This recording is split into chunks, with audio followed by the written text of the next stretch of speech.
to just go around and just kind of introduce yourselves? Yeah, we'll start with this guy first. All right. My name is Stephen Rame. I'm a former Marine. Have lived in Gilmer for 16 years. I am the adjutant for the Disabled American Veterans here in Upshur County. And this young man came in our doors, and I've been on medicine since. And I shared with him a dream that I have of creating a community of tiny homes for veterans. And at that time, I told him I plan on in 10 years being able to fund it personally. And he said, that's amazing because I have the same dream, but he didn't talk about having his own money. And we have talked about that, and it has festered like a boil, and it's just grown and grown. And we're to the point where we have our own nonprofit organization and have our own board, and it's getting bigger, and we make phone calls and we talk amongst the three of us almost daily, coming up with ideas. That's great. That's great. Thank you. He doesn't take that much medicine. My name is Jay Wicklotch. You never forget that last name. It's a Polish name. I have a Wisconsin accent. I'm sorry. I love Texas. I was in the Army for 14 years, and I had 5 combat deployments, and I made it back. And I always ask myself, why did I make it back? What happened? How come I was on all these missions and everything else, and it finally hit me one day, this is it. This is where I'm at in life. This is where I need to be. I met these 2 amazing veterans, and we've been in a good place for like the last 2 years. And, I made it through that, all that stuff for my family, of course, and God, and then also to start this program, to help homeless veterans that are just having a rough time at it. Different levels of veterans in the world. You got ones that are doing okay, because we're all messed up, and then you got ones that are not doing okay, and then one that are teetering in the middle. So that's why we kind of started this thing. It's called VAST, Veterans Are Stronger Together, and that's pretty much it. I'm glad we're here tonight. Thank you very much for this opportunity to talk. Absolutely. My name's Ken Hansen. I was in the Army for 23 years. I had 9 years as a military policeman, took a 10-year break. Wandered around, not sure what to do. June 2001, I said I'm coming back. My wife was so excited, so once I came back in 2002, she just said, just stick it out. Just hit 20 years, and somehow I hit 23 years, and we just said it was it. We were done. I retired in 2016. I love the military. I missed it every day. Hardest part was turning in that ID card, but first, I had 7 jobs since 2016. I couldn't keep a job, and then prayed, said, Lord, I need a job. I need a job working with vets. And then the job I have now, they put it in the paper or online, and they said it's a veteran peer navigator. You can work with vets again. And I was busting. But even when I interviewed, I told my wife they're not going to hire me because I have an associate, and there's somebody else. I talked to other vets at the VAB, and they're like, I'm going to put in for that job. And I was in Las Vegas with my grandson, and I was about to quit my 7th job, and I didn't know what to do. And they called, and they said, "You still interested?" 15 seconds, I was quiet, crying. You got the right guy. So I took that job. I've been doing it since September of last year, and I love it. I work with vets, like you said. I'm running into all kinds. Some that are doing great, some do not so great. Some are just losing it. But backtracking a little bit, June of 2020, I went to a garage sale that Jay was holding. Was it 2020? Yeah, 2020. Yeah. I met him, and I wanted to support the military, so they had some stuff, and I bought some stuff. And I talked to him, and he told me about his mission, his vision, wanting to work at vets. And I went home, and my wife said, I told her, she goes, just go back. So an hour later, I'm back, and Yeah, this guy shows up back. I'm like, what is he doing? He's like, and then he comes back, and he's always like, man, this is amazing. Just vast, because we were trying to figure out what to name it and how are we going to do it and how we're, land and everything else. But like I told him, some days I wake up going, it's happening, and I can't believe it. I want to help vets. That's my main goal, is to help vets. My wife, I told her I was an NCO in the Army, and all I ever do was take care of soldiers. Now it's time to do it all again. I'm living a dream. Yeah, well, that's great. You know, I mean, that's just great to hear that you guys are. I mean, I'm just tickled to death that all you guys are in the community. You know, and you know, some guys that we can work with. I don't know, Pat. Like a lot of our listeners and stuff might not know your kind of background too. If you want to kind of talk about your military. Yeah, absolutely. So I grew up in Wyoming and went in the Navy after high school, and I spent 10 years in the Navy. Kind of an interesting road of it too. I was radioman and intel guy, and did mostly joint service. So I actually spent more time with the Army than I did with the Navy, and so I understand a lot of what you're saying. I was very fortunate, I got out and started doing the same kind of communication stuff that I've been doing as a consultant, and met my wife, and that's how I ended up here in Gilmer. She's a Gilmer native, so I'm very fortunate in that way, but I understand definitely exactly what you're saying. I have a lot of buddies that over the years have gone up and down of going from good to not so good, so appreciate everything that you guys are doing for sure. Thanks. Yeah, absolutely. Yeah. So speaking of just stuff that y'all got going on, I know y'all got a lot of stuff in the works, a lot of projects that you're kind of doing now, and get-togethers and whatnot. Can we just talk about some of that stuff and just kind of how maybe some of that came about and what you're working on now and kind of where we're going? Yeah. So as far as VAST, one of the big things we see as far as that with the veterans in this area is just trying to get them to get together. So, in the name, it says it all itself. We are stronger together. So in order to get them together, we have to do events, we got to get the word out. We have to do things like this. We just got to be ourselves and promote what we're talking about doing. And it's not just, this program, it's just everything. Togetherness will conquer all. So DAV, he mentioned, we're members of the DAV. We weren't members. I wasn't. I met him, joined the DAV. He joined the DAV, Disabled American Veterans. So, and then it goes from there. We got all these organizations that are doing things that are amazing, but a lot of them I'm trying to get, and we're trying to get them to come together and let's do all these events together. That way we're stronger that way. So our program can link up with another program, or that program can link up with another program, and the way we can do it is come together and make it happen. Leaning on each other. Yeah, leaning on each other. Yeah, like a brother and When sister. I took this job at Fed Peer Navigator, my boss said, do some research, find out how many VFWs, DAVs, American Legions are left. There's only 3 DAVs in 12 counties that I served, 3. And so I seriously went home and I started to cry. I told my wife, they're dying off. So I wanted to know why. So I talked to some vets, and they say it's just a bunch of grumpy old veterans that drink and complain. And I don't have a filter, so I said, well, what do you do on weekends? They looked at me and I said, you drink and you complain, right? He said, yeah. He said, yeah, that's not what you do. Same thing. But since we've been doing this, we went to the VFW in Longview, Yep. met a guy named Robert, and when Jay talked to him and I talked to him, even though he's 78 years old, he wants all the organizations to come together. He wants the younger vets to come. But trying to get the younger vets to come, they get a bad taste in their mouth when you mention DAV and VFW. So I'm trying to tell them it's not, the DAV is very good at helping with disability. The VFW is good with some fundraisers, but COVID has really kind of disabled a lot of that. You go there and they're not open, or you try to call them, they're at home. But we're just trying to get them to understand that if we don't get younger vets involved, the younger community involved, they're going to die off. And then one thing Jay had said when I first met him is he wanted to bridge the gap between the veterans and the civilians. And it's true because the community is, since I've met people, that's all they say. I'm shocked. They'd be like, yeah, I want to help. How do I help? And now that we're talking about VAST, people are just like, how do I get involved? How do I get involved? But it's because no one has said anything in the past. And so my thing is, I think you just have to be brave and just say, this is what we're going to do. If they don't like it, they don't like it. But so far, it's been so positive. It's like I said, every day I'm just like, really? This is happening. So. Yeah. It just takes somebody taking the initiative a lot of times, people get on board with it, Yeah. That's so as far as VAST, tiny homes, go ahead, tell them we're doing the tiny homes. I'm going to go back to what he said. He said everybody's been so positive. I'm probably the most negative person. But what's neat is we have a very good mixture of personalities here. Right. We have perpetual inspiration. We have incessant Energy.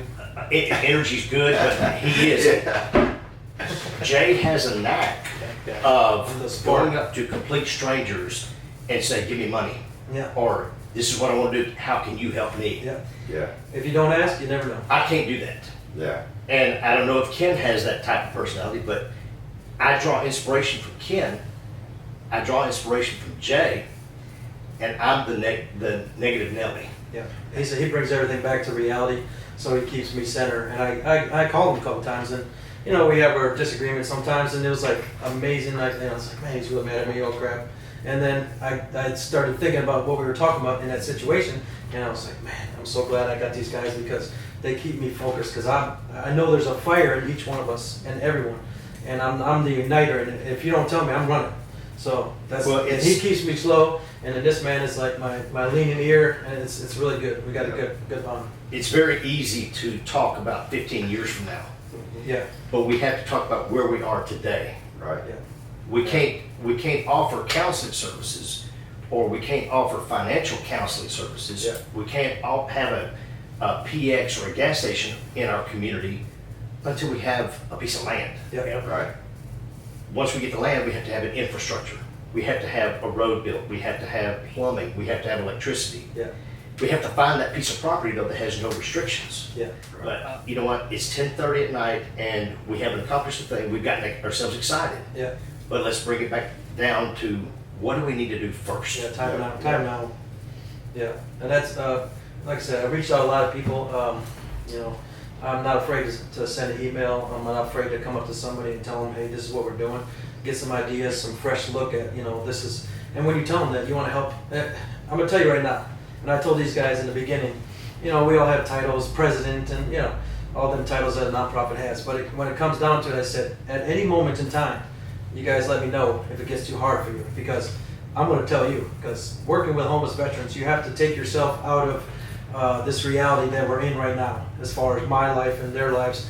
You know, we're working every day, take care of family, our daughters, our sons, and everything else. You got to take yourself out of that bubble, and you got to put yourself inside of that homeless veterans bubble.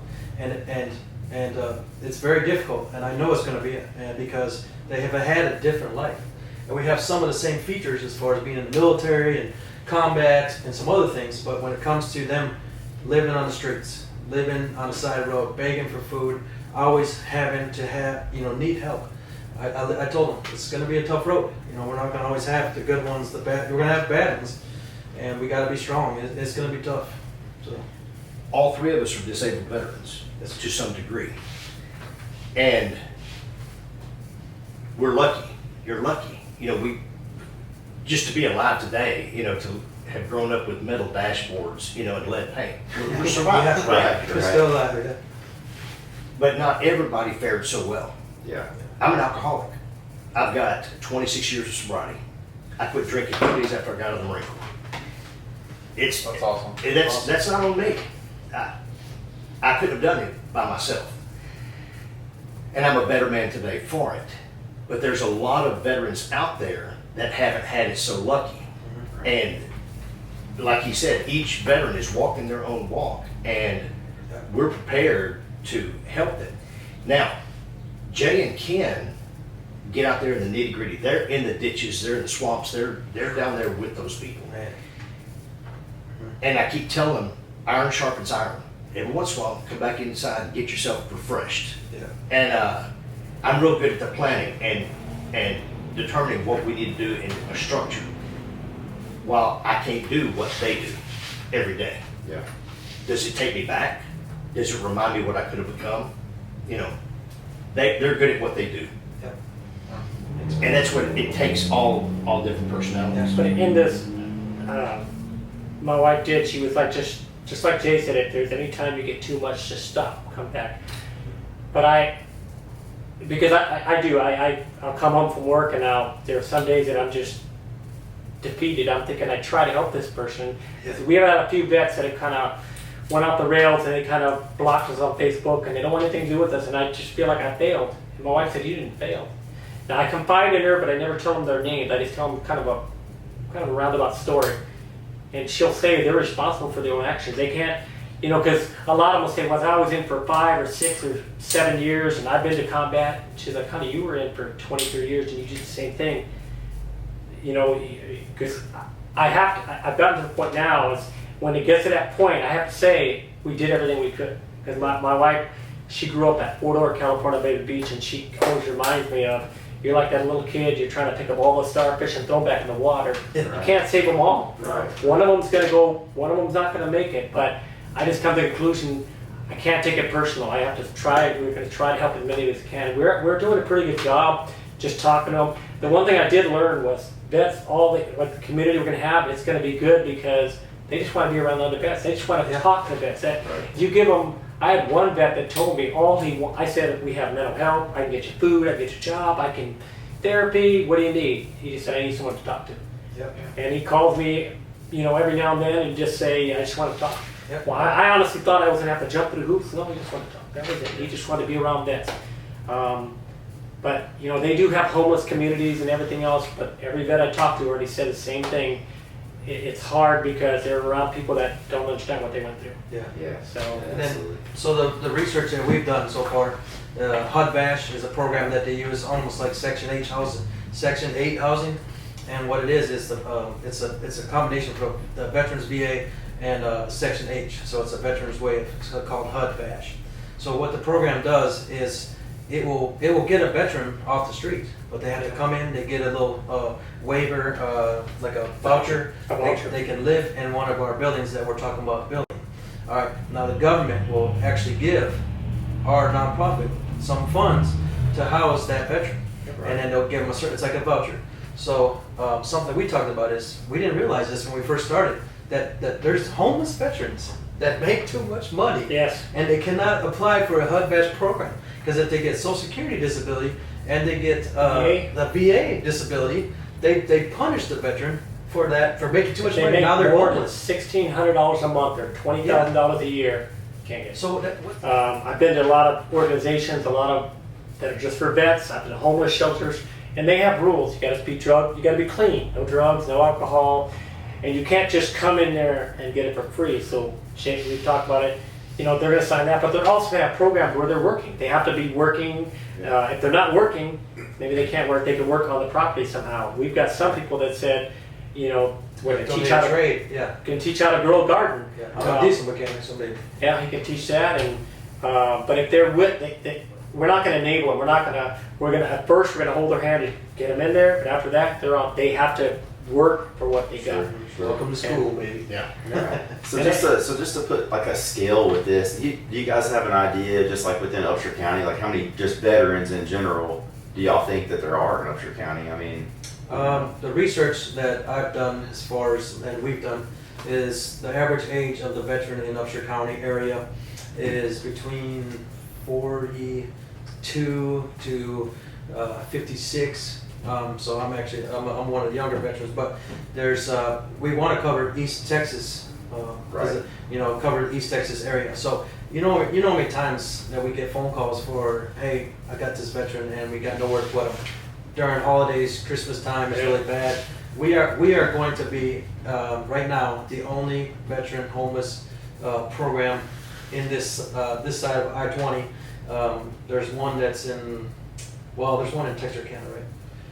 If they're going to start one. They're going to start one there. So as far as you have a rescue mission in Longview, Highway 80 rescue mission, but as far as for just veterans, this is the only. And as far as how many, honestly, they have what they call a pit count at the beginning of the year in January, and they're still not sure how many. They can tell you how many homeless, but honestly, when I first started this, I knew what was going to happen. Vets do not, they don't trust anybody. They don't trust anybody. So if you ask them, it's the female vets, I had one girl tell me, I'm not a veteran. I had to take my badge and put it in my pocket, and I said, don't ever say that again. But she said, well, I served 3 years, but I didn't go to combat, and I said, no, you just said because you're a female. And so we have to, there's, it used to be if you're 18 months or 180 days in the military, you were a veteran. They just changed it to 24 months now. Yeah. But I always tell them, you don't have to deploy to become a vet, but trying to get vets to say, I'm a vet, they don't. Yeah. It's hard. The pit count came out. They mainly concentrate on Longview. that's why, I don't know why, but Upshur County, they say, oh, well, they can all go to Gregg County. But I don't think they really did a census out here, how many are, I don't think so. Right. Yeah, I've never heard a number, you know, and I was just kind of, and I guess as far as, so, you know, you said that they do have a kind of an idea of homeless. So what kind of scale as far as like number of houses is kind of like the target that you think you'll need just to house the veterans in East Texas? Our first community, we're gonna stay between 20 and 25 homes. Gotcha. But that's not, who's to say that we grow so big that we buy another piece of property Right. and have another 20 or 25 homes? Right. Yeah, But we have to start somewhere. that's right. And like I said, there is one in Texarkana, it's a Haven Homes, they're gonna buy an old shopping center, and they're gonna house at least, they're gonna have 100 rooms to house these vets. There used to be one, Lancer's Legacy, but they had to move because their property was too much. There was another one in Lindale, they moved. There's can't be, but it's just, like you said, for this area, There's not a lot. and nobody wants, if you go to the homeless shelter, their rules are so, they've got rules, and some of these vets are having issues, but I think they forget they're having issues, but they're trying to treat them like anybody else, and you can't. And we don't want them inside. That's why they're gonna be tiny homes. We want them out in the country, out getting some fresh air. Gardens, stuff like that. We got elevated gardens. You know, we're planning on each tiny home having their own elevated garden. Let that veteran grow his own vegetables. Yeah. Each tiny home has its own fire pit, its own chairs out front. You know, we're not trying to cram them into a squad bay. Right. You know, we don't want them to We think never of say back. that. No, we never. We want them comfortable. And we'd love to have, James talked about it, like I seen one homeless for veterans, they had workshop, they had a garage, they had a 2-bay garage for cars, they had a wood shop, they had a greenhouse, and to me, if you just get them out there working that, they might say, I'm not mechanically inclined, can you get them out there, or they're not a green thumb, next thing you know, they never know what they can do unless you say, look, just try it, if it doesn't work, try something. Yeah, it could be part of the program, they can do stuff for the program, help donate, and then put their time in, and maybe they'll become one of us, Yep. And there are veterans out there that work the system, and there's civilians that do the same thing. Sure. Yeah. We have been exposed to a couple of veterans that have taken advantage of our good graces. And I keep hearing them say, we're not going to enable, we're not going to give. We're putting them on the hook for, they have a little bit of a burden of responsibility to make it work. And Jay used the term full circle. It's not going to be a permanent living condition, Right. a situation for them. This is for them to come in and get rehabilitated and find their feet. And they say, I think I'm ready to graduate to the real world. Yeah. That's our goal. Yeah, and then And he was talking about one more thing, because I always say that, my wife said, why do you do that? I always think, what we were taught in school, they don't teach now, but I was thinking like a home economics class where we teach them how to budget their money. We run into some vets, like he said, we have one vet making $2,800 a month, but he was spending it in the wrong way. Yeah. So if we teach him, because he was going to at one point have us be in charge of his money, which is kind of a sticky situation, but we just want to tell him, this is how you write a check, or this is how you balance your checkbook, or this is how you cook.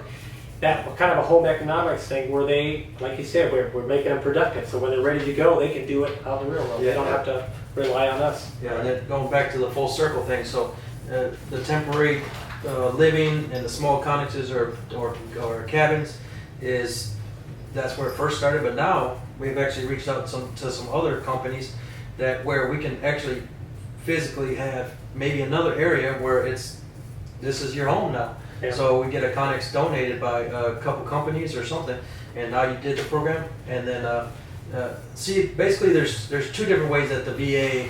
I hate bringing the VA up, but that's a lot of people listen to the VA, and that's a big organization. But there's Housing First program, which the Housing First program is no matter what they're going through, the veteran they're going through in life, you get them a house and get them in somewhere where they feel safe. So that has been proven to do a different style of counseling for a homeless veteran. And then you have the style that we're doing, that we started off doing, is this going to be this program, is a program where they come in and then they do that, and then learn some trades, get better, and then they go into a permanent housing.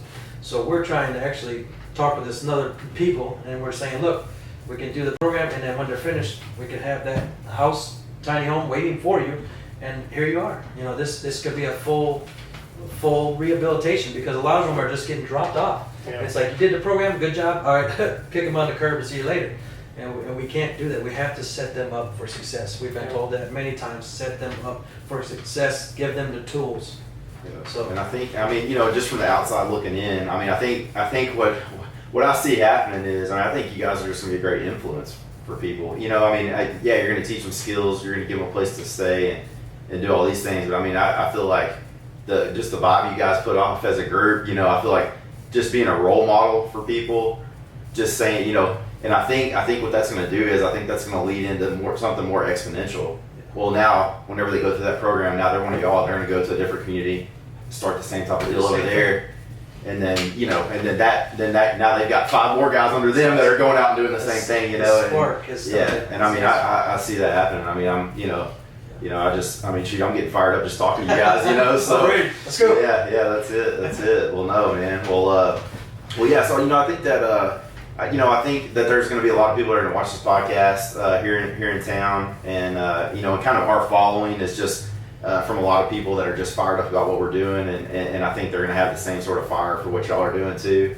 You know, so if somebody's out there right now and they're like, man, how can I help these guys? You know, and they're really, you know, influenced by the things you guys are wanting to do and things you guys are saying. You know, what are some things that they can do, and who do they need to reach out to to maybe get some of this stuff going? All right, when we hit that, rock, paper, scissors, right. All right, well, basically I want to talk to everybody that's listening, and just, you know, if you're a veteran, and if you're my buddy said it the best, a mother, veterans are mothers, fathers, daughters, sisters, grandfathers, you know, they're out there. But then they have family members too that either lost a veteran or, you know, everything is connected. So if you're a veteran out there, or somebody wants to help veterans for this program, to help homeless veterans, or just help anyway, we have a Facebook page. It's it would be Veterans Are Stronger Together, and it says VAST. You can just search that on Facebook. We'll link all those up in the description. Yes, sir. And then we actually got a website coming. The website so far is looking like veteransarestronger.org. I mean, I'm getting goosebumps. Thank you, Lord. This stuff is amazing. I never thought this would happen. So the website should be up and running hopefully within the next week and a half. There'll be a donate button on the website if you'd like to donate. If you want to be, get involved, you can also reach me at my personal number. I can have that on there because I don't mind talking to anybody. Yeah. So yeah, go ahead. You said, how can somebody help? Right. Money is always needed. Yeah. Sure. But like you said, if there's somebody watching that they have a trade, Yes. they run a bulldozer, and you know what? I'd like to donate a week's worth of time leveling out.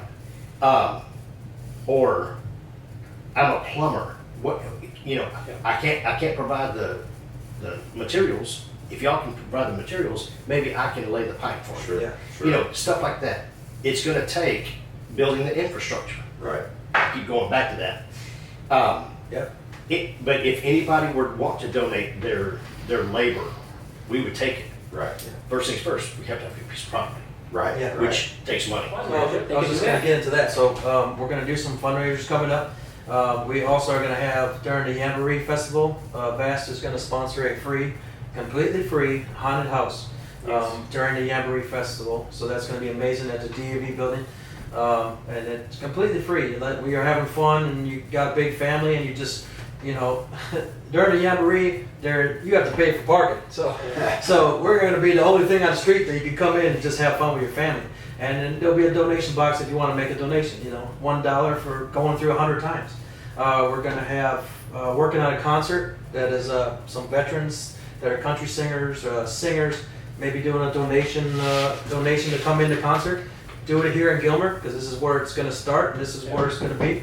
The best place on earth, And just maybe raffle off a Humvee. We were talking about that. These country boys love them. Give you a big old Humvee. I'm a diesel mechanic, so I can work on it. We had a woman approach us that she's known for her fundraising ability. Yes. And choreographing those kind of big productions. And so we're hoping that once we have our first tiny home, I've already talked to a local mover that is willing to move our tiny homes for the cost of fuel. Yeah. Right. Yeah. And when it comes time, we'll give him a plug on our social media. But we want to have that first tiny home at our fundraiser so people can walk through it, see it, smell it, taste it. Yeah. I've already had an offer. A woman told me, when it comes time, open these tiny homes up for families to adopt Yeah. Right. so that we can furnish them for you. Yeah. Because there's plenty of people out there that would love to just donate a couple of $1,000s to just decorate and furnish these tiny homes. So then we got to thinking, Yeah. we're not going to put them in Unit 1 or Unit 2 No. or Unit 1A. Name that tiny home after the family who adopted it. Yeah. So tell the new veteran coming in, oh, you're in the ball, or you're in the foster. Yeah. Yeah, I mean, I think Yeah. that's great. And I think all that's gonna go back around and push more involvement and push more community pride. And, Yeah. I mean, yeah, I love it, you know, and There's a community garden that just started in Gilmer, correct? He's a veteran, by the way. I forget his name, but he started a community garden in Gilmer. It's like right down the way, I guess. And I've already reached out to him, and it looks like he wants to get involved as far as help with the gardens. You know, I'm not the best at gardening, but he knows the cultivation, the types of dirt we're gonna need, the types of food, the fruits and vegetables that we can grow, so that way we can, you know, live off the land and they can live off the land. Sure. So it's just, you know, bringing them back to the way it used to be, you know, and a lot of these programs, they're amazing, and they're in the city and it's real tight. And we want to try to keep them out in the country, have a little space, have a little air, and just breathe. But it should be self-sufficient, because I remember when I first place I went to was Fort Ord, California. And then I remember going to Fort Irwin, California, middle of nowhere.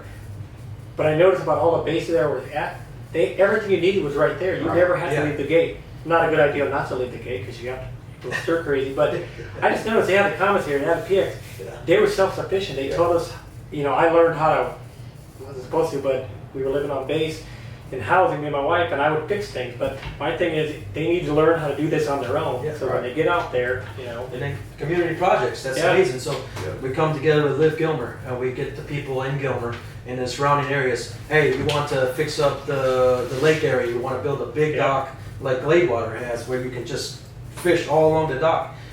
Let's get some of these veterans here, get us, and get everybody together. We can go out there and do a project.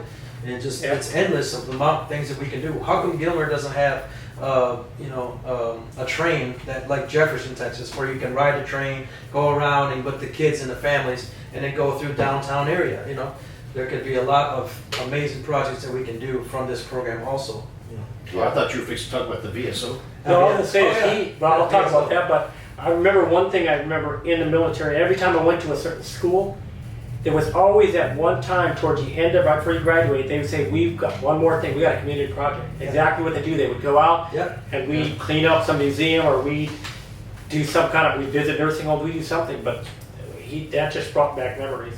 Yeah.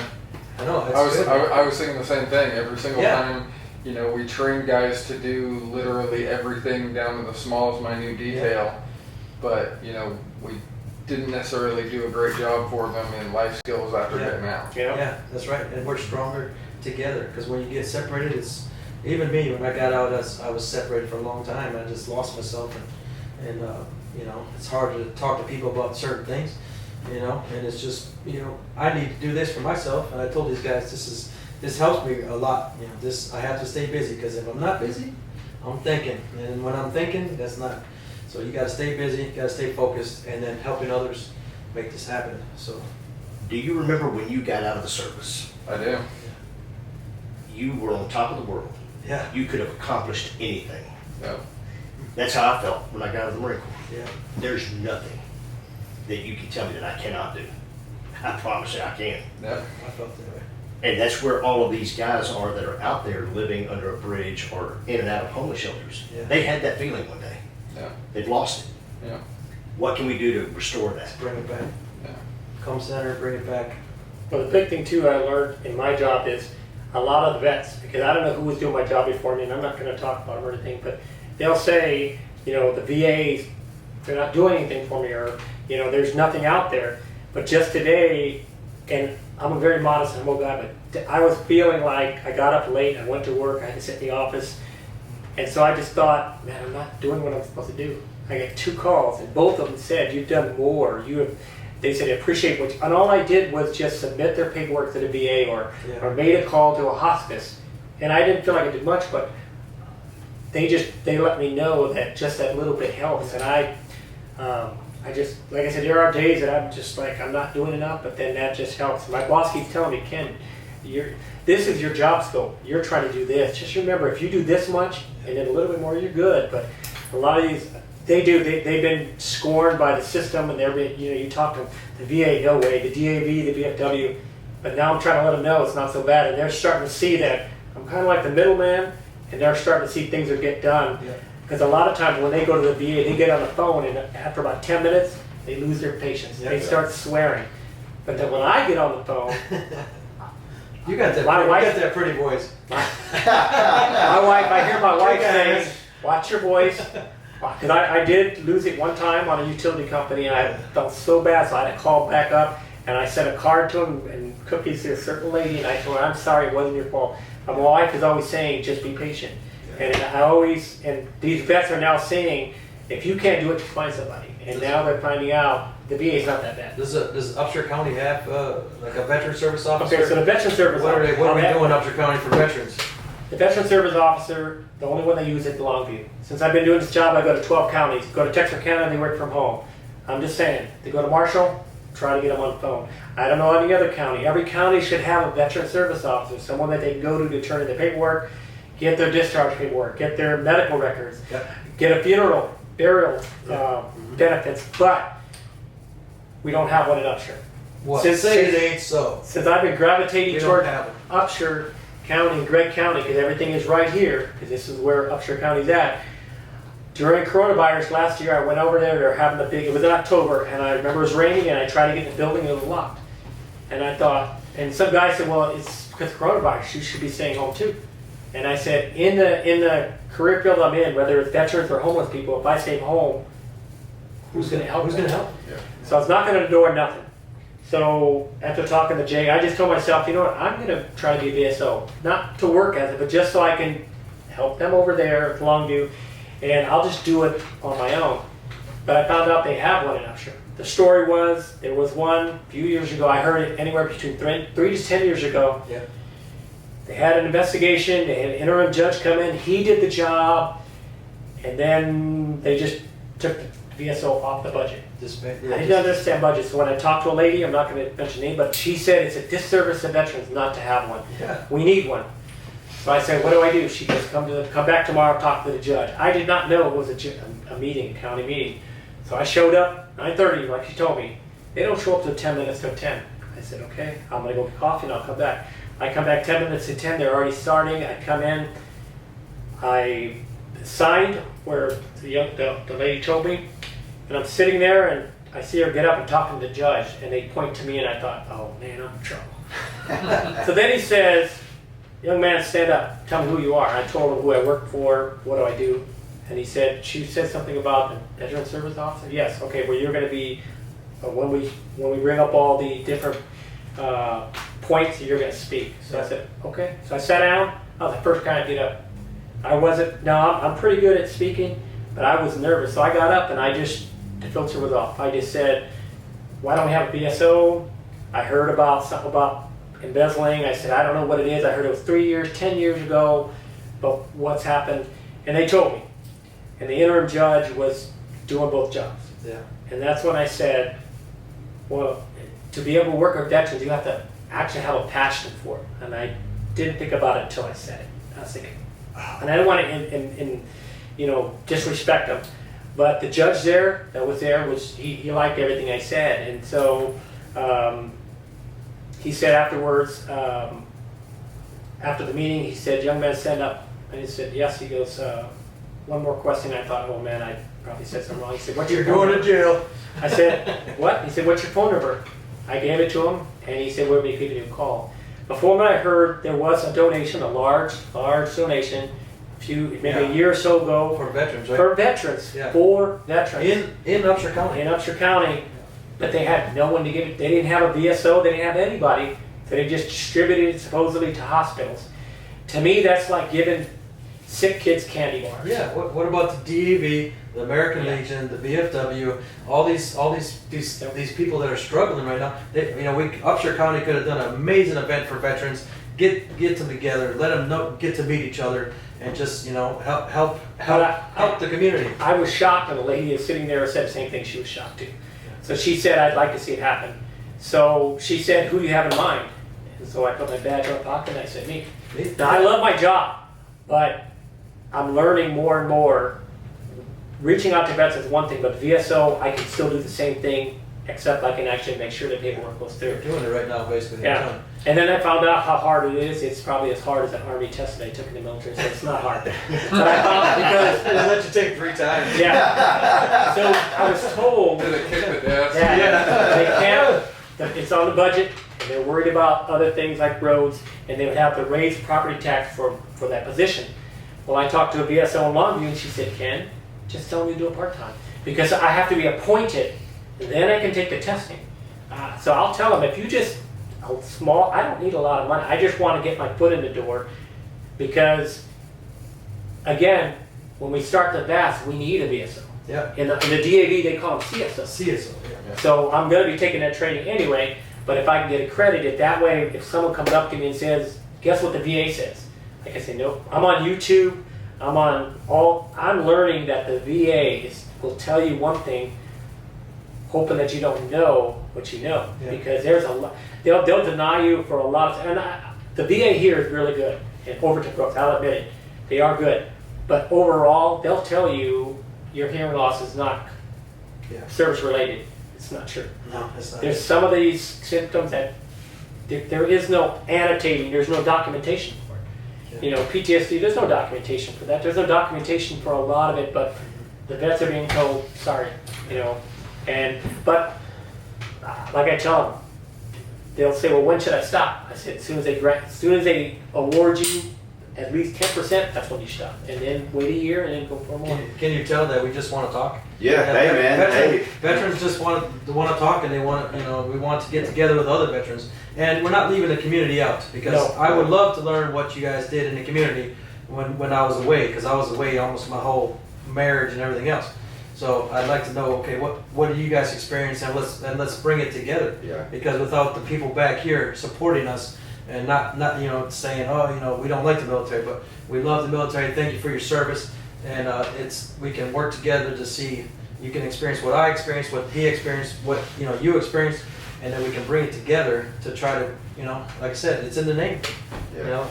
We are stronger together. Veterans are strong together. I just think too, like you said, veterans, some of them in their head think that because they're told that in the military, that civilians are just a bunch of losers. Seriously, we're better than you. Yeah. But I've learned, not true. There are, It's not true. It's true. Because like the guy next door to me, he's not military, but he loves the military. Yeah. He loves hearing my stories, though I don't tell a lot. Yeah. When you run up to kids, when you tell them you're in the military, they want to hear first thing. When I was a substitute teacher, did you shoot anybody? Oh, them kids Tell got some them questions. Them kids got some questions. Oh, one kid, My kids still know today. Yeah. Tons of questions. I was lining them up, son. No. One time some guy did ask me, "You gonna kill anybody?" I said, "Not yet." My buddy was Let me check my list. Then you ask them questions. Yeah. But no, they want to know. Yeah. Again, they want to know. So my thing is, I hear their story. Like I ran into a guy in Longview at a health fair, and he worked for the DOD, but he had been to every military base that I. Say his name. No, he's been everywhere I've been to, but he says I've never been in, and he said he really appreciated the military. But I thought that guy did everything I did. He worked in radar, but they're out there, and all they want to do is connect. Yeah. And, Because you feel like you're lost. Like, sorry, Marine, we haven't let the Marine speak. Something.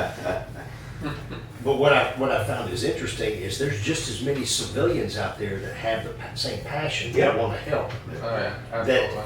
they just have a desire to help, and they may be associated by blood Yeah. to a veteran, Yeah. and that same patriotism is carried over. Yeah. Yeah, absolutely. It bridges that generation. Yeah. I think we all hit the lottery when we were born in the greatest country on earth, Yep. right? I Oh, mean, you know, man. and I think, you know, I think some people realize that more than others, you know. Yeah.